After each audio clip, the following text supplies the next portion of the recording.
ka-PTS, welcome na naman po sa isang episode ng Pinoy Toy Story. So ngayong araw na to, meron ako na-receive na package.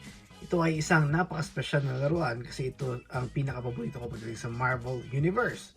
So ito ang sinusubukan kong kolektahin at medyo napakahirap nilang hanapin ngayon. Yung mga older release, lalo na ang hirap niyang mahanap. At saka kung hindi man mahirap, may mahanap man ako, napakamahal na ng mga presyo nito. Pero dahil sa paghahanap ko online, nakahanap ako ng medyo affordable pero nagbayad pa rin ako ng shipping. Kaya medyo umabot din siya ng $40 plus dollars. Okay na yun para sa akin yung price na yun. Kasi kung bibilihin ko ito ng brand new, aabot din ako ng $60. So tara, let's check this out. Ayan, kukunin ko na siya. Medyo nasilip ko na siya at medyo nadismaya ako dahil tingnan nyo, mga ka-PTS. Ayan, hindi man lang naglagay ng effort yung nag-send sa akin nito, yung pinagbilihan ko. Nilagay lang sa isang ziplock, tapos ayan na. Diba? Hindi man lang inayos. Sana man lang nilagay sa bubble wrap para mas safe yung figure. Ayan, so, ito na nga. Alam nyo na, syempre, si Wolverine. Yan. Ay, wala pa yung ulo, hindi nakakabit. So, isa po akong big Wolverine fan. Siya po ang pinaka top ko na choice or character na favorite pagdating sa Marvel. Yan. So, papakita ko rin po sa inyo yung iba kong Wolverine na collection. Yan. Kita nyo? Diba? Mas gusto ko po yung 1990s na itsura ng Wolverine. Parang siya kasi yung mas malapit sa isip ko, sa puso ko dahil siya naalala ko nung nanonood ako ng X-Men. So, ayan. So, papakita ko pa itong isa. You know, from Lego naman ito. Yan, kabibuild ko lang nito. Yan, ang ganda. Saka maganda dito, nakatanggal yung mask itong Lego na to. So, ayan na nga. Itong Wolverine na to, nakuha ko din to sa Facebook Marketplace. Ito yung isa sa pinakamagandang Wolverine action figure na alam ko or nakita ko. Ito ay makita mo lang, mabibili mo lang ito pag binili mo yung set, yung Love Triangle set, pang tawag doon. Yung kasama si Cyclops at saka si Jean Grey. Silang tatlo sa isang pack. Ayan. So, hindi mo to mabibili individually. Kailangan mo bilhin yung pack na yun para makuha mo to. So, yeah. I was lucky enough to find this toy. Diba? At binibenta na rin nung may-ari yung Wolverine figure lang. So, ayan.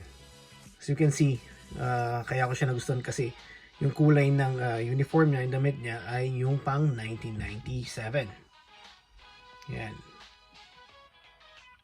Diba? Ang ganda. I-compare nyo to sa ibang mga Wolverine action figures. I think ito yung isa sa pinaka best na lumabas. Yan. So ngayon, papakita ko na yung kabibili ko lang. Ayan na nga. So nakuha ko to ng $43 ata, if I'm not mistaken. At kasama yung ang kulang lang ay yung box. So yung box na ang nawawala. Pero complete siya. Kaya napakaswerte. Ayan o, ang ganda. Diba kung makikita nyo. Kompleto talaga siya. Yun yung seryoso mukha niya. Ito yung galit. Ayan. Tapos yung kanyang ayan. Diba? Claw. Galing. Tapos, ito yung bonus. Ang galing, oh. Retrato ni, sino ba to? Si Cyclops ba to? At saka si Jean Grey. Ayan, oh. Ang ganda, diba? Compare natin. Dito sa isa. Ito yung isa sa pinakagusto ko. Ayan. Makita nyo. Ayan. Yung helmet niya, ganyan, diba? Medyo may defect siya, eh. Kailangan ko lang i-glue out or something na kailangan ko usin. Ayan. Pero ito yung original na 1997 figure kasi. Ayan. Ang ganda ng helmet, diba? Parang nakaspread siya. Ito. Versus dito. So, try natin ilagay para for comparison. Snap. Na-snap ba siya? Tingnan natin. Ayaw ko siyang masira, eh. Kailangan ko ilagay na maayos. Ayan. So, pinalitan ko na rin yung kamay niya. Ayan. Diba? Para mas astig tingnan. So, ayan siya. Kumpara natin dito sa isa. Diba? Galit. Galing. So, makikita nyo, parang talagang ito yung nasa 1997 na Wolverine character. Comparing dito, di ba? Pero both sila napakalupit ng details. Ang ganda. Di ba? Kaya ito naman talaga yung pinaka gusto kong character. Sa casting ng Wolverine na lumabas. So, tingnan natin yung comparison natin sa likod. So, ayan. Medyo mas light lang itong pagkabulo nitong isa. Yung 1997 na Wolverine character. Comparing dito sa Love Triangle Wolverine. Yan. Pero napakalapit ng kulay niya pa rin dun sa pagdating dun sa cartoons. Yan, yung muscle din, yung kulay nila ito medyo mas light. Ito medyo mas brownish siya. Pero feeling ko parang identical lang din naman yung ginamit na kamay, yung muscles ayan. Mukhang identical lang din. Mas weird nga lang yung ulo nito, yung Wolverine na to. Kasi nyo, makita nyo yung gilid. Ayun o. Diba? Yung baba, tapos parang empty na pagdating doon. Parang wala na siyang laman. Parang weirdo. Ito naman, parang talagang ang ganda. Saktong-sakto yung pagkalagay. Diba? Ayun o. Comparison.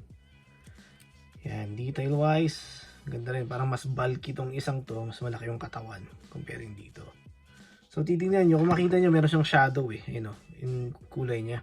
Saan siya nasa lighting ko. Medyo hindi niya nabibigay yung kulay talaga na maayos. Pero, meron siyang details dito. Ayan o, yung medyo, ayan. Yung mga lining na yan, parang shadow dapat ang dating yan. Parang reflection ba ng shadow.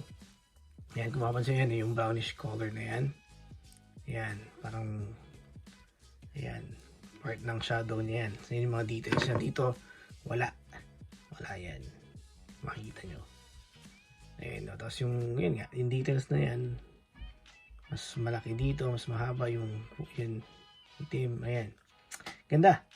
So, yeah, parehas ko silang gusto ang dalawa. Siyempre. Sa lahat ng mga na-release na Wolverine, itong dalawang to, ang pinaka gusto ko talaga. Diba? So, ang hindi ko lang trip dito, sa Wolverine na to, ay yung shadow na ginawa. Yung shading ba? Ayan o. Yung shading na ginawa. Okay siya, pero mas gusto ko sana pag plain na lang para mas perfect na siya talaga para sa akin.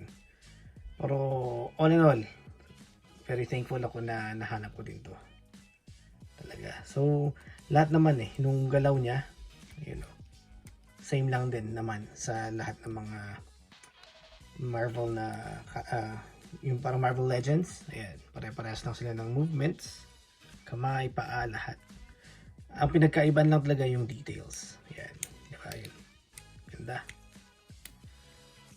So, ang ultimate na lang na Wolverine na gusto ko talaga makuha ay yung 12-inch naman ng Marvel Legend. Yung ganito ata siya na pinalaki. Yung gantong character na Wolverine na pinalaki, 12-inch siya. Meron ako dati Iron Man, binenta ko lang. Kasi parang hindi ko yung masyadong trip. Pero, yung Wolverine talaga, ang pinakagustong makuha. Yung 12-inch ng gantong itsura ng Wolverine Marvel Legends. Ayan. So, yan. Gusto ko lang ipakita sa inyo kung anong itsura nitong Wolverine na ito. From, ito ata yung ginawa nilang parang classic ba? From 1997 na Wolverine character. Dun sa yung cartoons. Ayan. Doon nila binasa itong character na to. So, ayan mga ka-PTS. Sana nagustuhan nyo itong video na to. Please don't forget to like, subscribe, and share. See you na naman sa akin next video. Paalam and peace.